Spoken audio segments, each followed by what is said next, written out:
morale, Dragonslayer. I saw it on some another person talking about Dragonslayer and the rules, quick read through by Black Belt Games and stuff. I think I might have went over this before, but I got me thinking about morale again because I've actually made some changes. It keeps it real simple. It says intelligent monsters and monstrous humanoids value their lives, and they check morale when their leader is slain or when half their number is killed. No modifiers are given. I guess that would be a DM fiat based upon situation, and goes over the very basic thing. Goes over the very basic thing of 2d6 versus morale score. If it's over the morale score, they break. Now, usually you just got to figure out what they would do based upon the encounter or the type of creature it is. If you don't know, I copied something out of the AD&D DMG for morale failure, and you just roll percentile. So if you're not 100% sure what they do, percentile. 1 through 15, fall back fighting. 16 to 30, disengage or retreat. 31 to 50, flee in panic. This means they don't make an attack or nothing. They're not falling. They're not making the attack and then moving, which you can do in Dragonslayer. So 30 and below, they're going to fall back. 15 below, they're going to fall back. But they're still rated 5, but their morale's broken. They're shaken. Maybe you could do something else to make their morale break. If you killed another creature, I would force another morale check. All these rules are suggestions. You got to work on your experience as DM or build your style, right? And disengage 3 is a retreat. Basically, they're just trying to get away. 31 to 50, I would say, be a double move action. They're running. They're getting away now. And 51 plus on percentile, they surrender. They throw their weapons down and they beg for mercy. Now, morale works both ways. So you got to keep track of who actually hired the hirelings or who has what henchmen. Because if that person dies, all hirelings check initiative. You check their morale or they book. And this is very important in Dragonslayer because whenever you break from contact with an enemy, they get a free attack or an attack routine. I think people are missing that. You don't choose which attack the creature has, in my opinion. If they have multiple, they get their attack routine.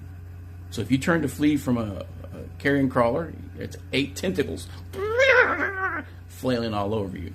Probably not going to get very far. So when you go against big creatures with lots of attacks, it's very difficult to get away from them, as it should be. Once you're in it to win it, right? The hiring person in your party, when they die, their charisma will come into effect, because charisma determines the loyalty / morale score for the hirelings. And here's the other aspect you got to be careful when that happens, because typically the hirelings are the one carrying the torches. The guy breaks morale and flees, and he's carrying the lantern. If he doesn't drop it, or he just runs off with it, then your party's plunged into darkness. Sucks to be you. -4 to hit.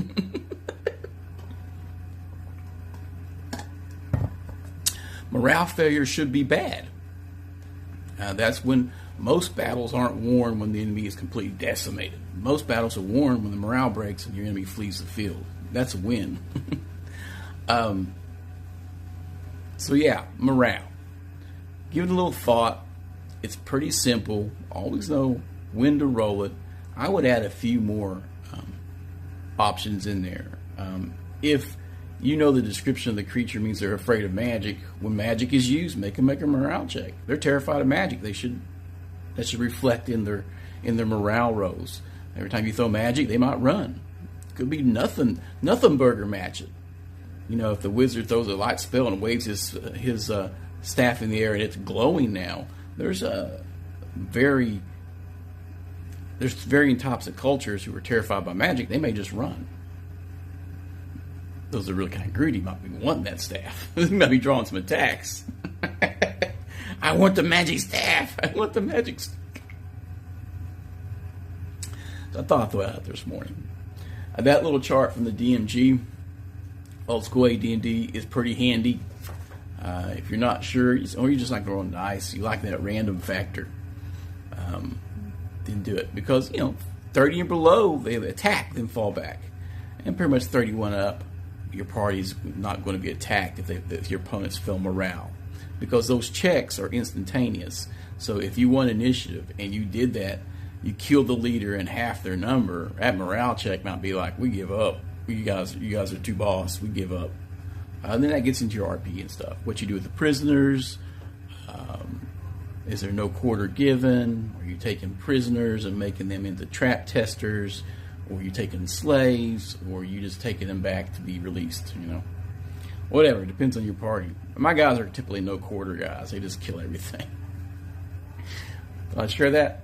A little quick Dragonslayer update. Digging it. Running 2 campaigns. Love it. Think I'm going to stick with it for a while. Y'all game well, game often.